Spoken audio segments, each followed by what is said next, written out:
Did you ever watch a movie that is so relentlessly, absolutely badass that basically redefines what an action hero could be and should be? And then, because why not, you toss in one of the most iconic sci-fi monsters ever? That's Predator. Predator from 1987 is a perfect cocktail of muscle, sweat, and suspense. It's Arnold Schwarzenegger flexing harder than a bodybuilder at a metal concert, but also a movie smart enough to keep you guessing and, well, grossed out in all the right ways. Now, Predator starts with a very simple premise. An elite rescue team is sent into the Central American jungle, only to discover that they're being hunted by an invisible, high-tech alien warrior. Straightforward, right? But don't let that summary fool you. Sure, it's packed with muscles, bullets, and one-liners, but this isn't just another macho 1980s shootout. It's smarter, scarier, and way messier than that. So, what makes this movie still relevant today in 2020-25? Well, for starters, survival stories never go out of style. That primal fear of the unknown, something stronger, smarter, and deadlier hunting you, it's a timeless plot. We always love those movies. But Predator isn't just guns and explosions. It's about being stripped of all of your advantages and facing the rawest kind of fear. And that's something that resonates whether you're in a jungle, on a spaceship, or, let's be honest, just trying to survive a Monday morning commute.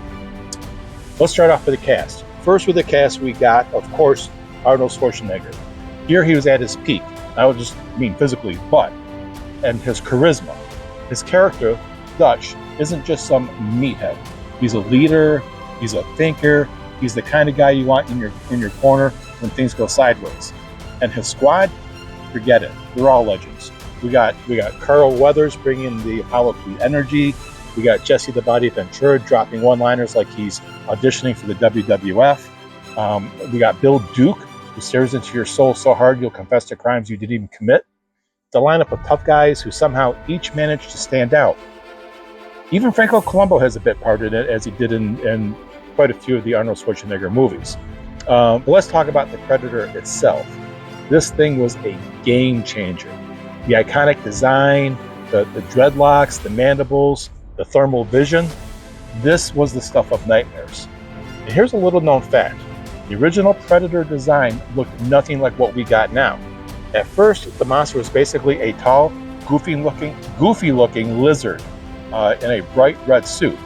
And Jean-Claude Van Damme, yep, Mr. Muscles from Brussels, was actually hired to play it. The idea was that the red suit would be used for invisibility effects in post-production. But poor Jean-Claude Van Damme hated it. The suit was unbearably hot and he couldn't see, and the design looked ridiculous. Eventually, Stan Winston, the legendary special effects wizard, came in and saved the day by creating the Predator we know and fear today. People driving by. Shh.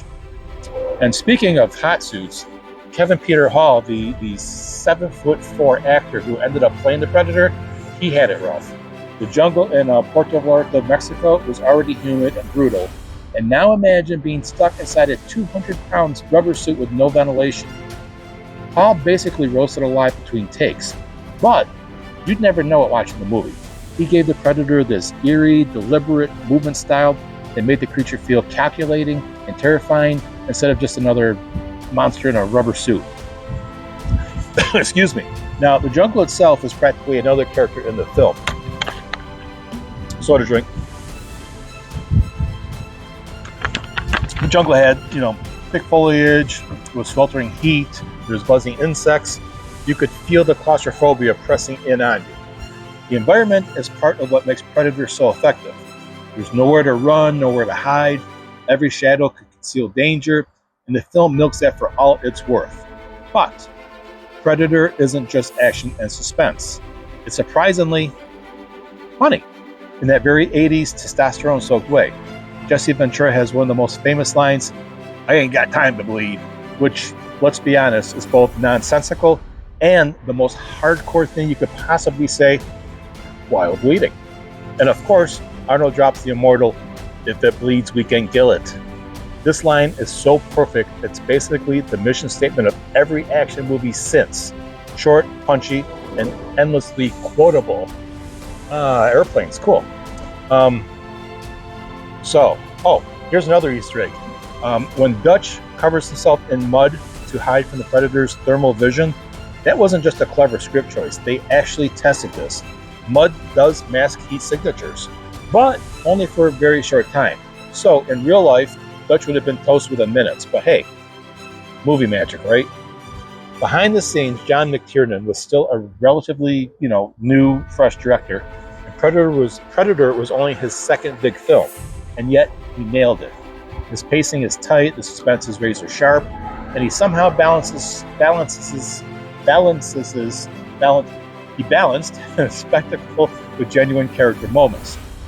That same skill is what he'd also bring to Die Hard a year later. So yeah, Predator was basically his warm-up run before redefining what Christmas movies are now.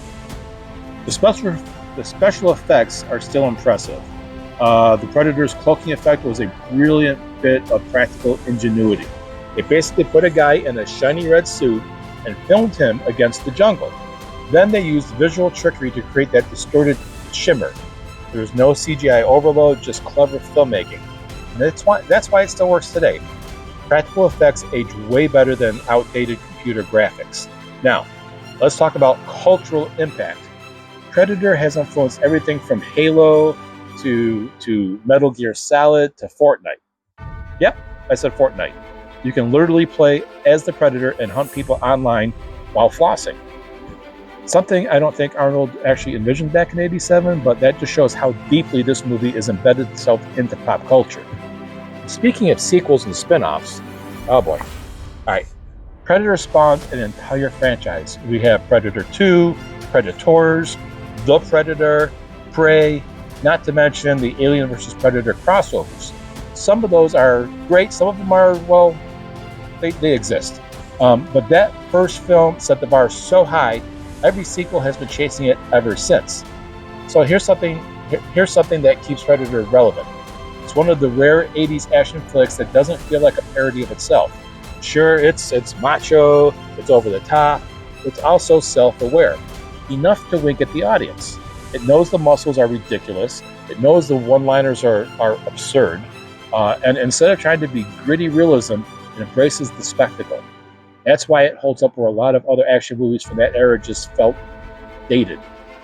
One more fun fact, Predator's clicking noise, that creepy insect-like noise, that was actually created by voice actor Peter Cullen, the same guy who voices Optimus Prime and does all the Eeyores and all the Disney stuff. Imagine that.